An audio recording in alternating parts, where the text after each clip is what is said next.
Well, my name is Jules. I study economics at the Tecnológico de Monterrey in Mexico. And today I'm going to talk about entrepreneurship, mainly analyzing the determinants of entrepreneurship in Mexico and seeing if they connect with like the social preconceptions we have of it. So when you think of entrepreneurs, many of you might think of names like Elon Musk, Jeff Bezos. Carlos Slim is a very known Mexican millionaire or billionaire, maybe. I wanted to know what were the social preconceptions of entrepreneurship and how they connect with the reality and with what the data has to say. So to kind of analyze what the social preconceptions are, I basically concentrated on social media and what the trends of social media might say. So I analyzed 1,000 tweets with the hashtag entrepreneurship.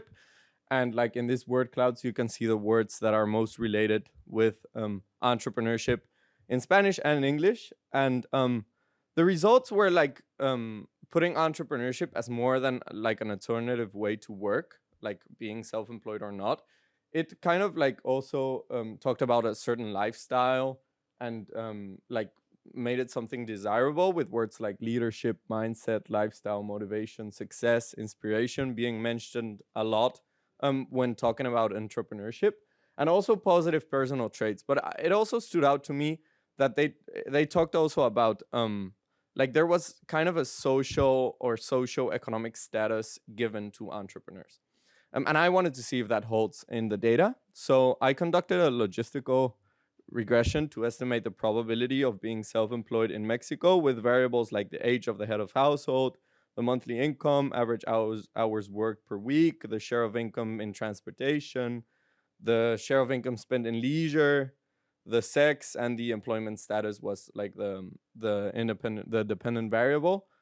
So kind of the variables I chose were to see if they like connected with this idea of entrepreneurs being like this rich and these people we want to look out after, or if there was kind of an imbalance between those two. And the results were quite kind of astonishing because the age of the head of household and the share of income spent on leisure were not significant. And that's interesting because I honestly thought that entrepreneurs would spend more on leisure than employees, and that maybe at higher ages you would be less probable to start a new company, but that didn't mind. And also women had a 63% higher probability of being self-employed than men. Income, if you had one unit increase in income, your probability increased in 0.0003%. In hours worked, it was 1.4%, and in transportation, it was 0.0014. And what the results were quite astonishing because in Mexico, for instance, we ranked as the 122nd country in female economic participation. But for entrepreneurs, it's more probable for women to be entrepreneurs. And this talks about that maybe we're not talking about opportunity-driven entrepreneurship, but more entrepreneurship to make ends meet. And there's like two famous economists that talk about it, Banerjee and Duflo. And they said they have a theory on that poor people in poor countries tend to have more than one job. And this may connect to it because, well, entrepreneurs also, we saw that they work more hours but have slightly bigger profits. And this can mean that it doesn't mean that they only have a work as entrepreneurs, but they take a work as entrepreneurs later or have several jobs to make ends meet. And that increases a lot their hours worked, but it doesn't increase their profits so much. And at the end, like entrepreneurs spend more money on transportation. And this also connects to these non-specialized jobs where you need to move more to like sell products, sell artisanies, things like that. So I think there is like an imbalance between what we think of entrepreneurs and what entrepreneurs really are in Mexico. And this has some implications. Like if we don't recognize entrepreneurs as being this kind of entrepreneurs, so if the social preconceptions don't consider the different shapes that entrepreneurship takes, it has like different implications in terms of public policy as well. Like you can have public policies for poor people, but if we don't recognize that people are like being self-employed because being an employee is not an option, or to try to make ends meet and have more than one job, we can have problems of specialization where people like don't take enough risks because of because they don't have anything and they don't specialize, so they never move on and they never get out of like this poverty trap they are in. um there's also implications on female entrepreneurship, because I also think that in Mexico, at least, the cultural expectations of women aren't like on balance with the economic nowadays responsibilities of women as well. So as we saw, women are more probable to being self-employed because of the necessity of being self-employed. But this doesn't like um, uh, cancel all the other responsibilities that due to Mexican culture women have.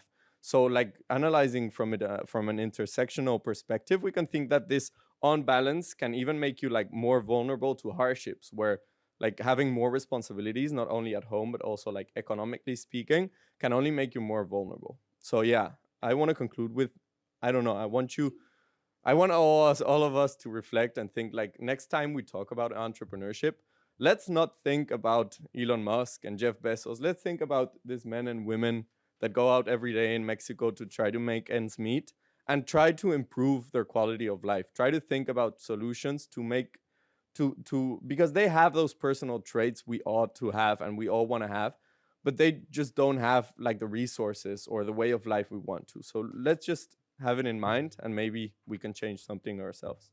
So yeah, that's it. Thank you very much.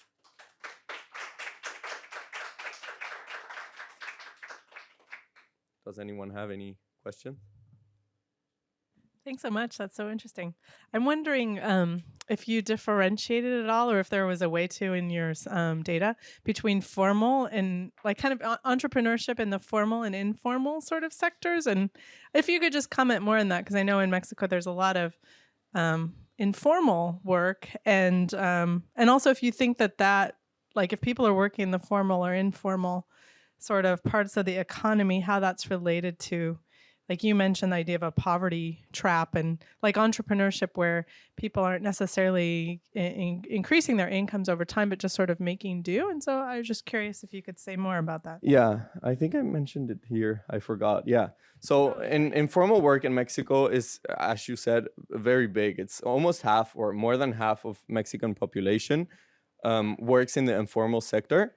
In my database, it's like a national database, very big. I had like 44,000 observations, 46,000, but it didn't mention informality. It was only like, are you self-employed or not, was the like definite question.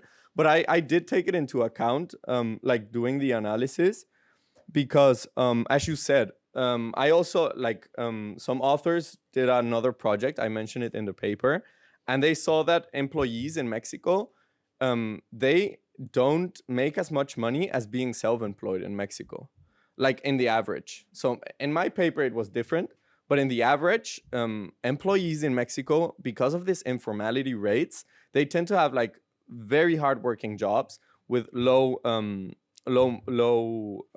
pays. So I think it relates to informality in the sense that it makes you like, if you work an informal job, I think you're more probable to also be self-employed like as another job. So yeah, I definitely think it's like a whole problem. That's okay. Yeah, I'm back here in the corner.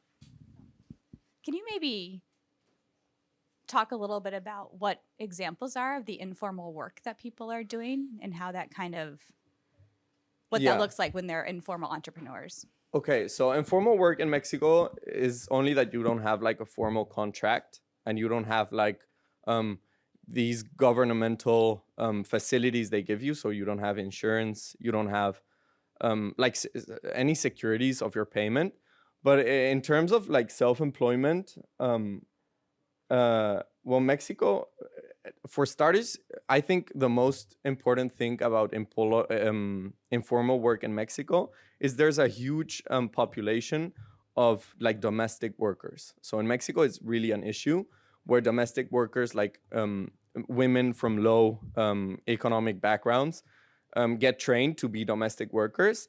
And they usually don't have a contract or don't have those types of things. And they only go to a family to cook and to clean. And I think I read it for my paper. I don't remember the exact number, but the rates were very high of women who did that. And that like counts as self-employment as well, because you don't have any security at all. You don't have a binding contract or something like that. And apart from that, like jobs as like in a little restaurant in Mexico, it's also usual to have like in very low backgrounds, like family companies ran by like the whole family. So where you have your house, you can also might have a restaurant or like a little convenience store. And I think that sort of jobs, as well as like like street vendors or like in a marketplace, that is all like the entrepreneurship I wanted to see. And I think they defined opportunity-driven entrepreneurship as being employed and then seeking self-employment, and necessity-driven as being unemployed and then seeking for it. I think that definition is like way too basic. So I thought more of necessity-driven, like to make entrepreneurship to make ends meet. And it can be like everything you can imagine, from being a domestic worker to like selling, I think that is bread on the street. So yeah, thank you. Are there any more questions? Well, thank you so much.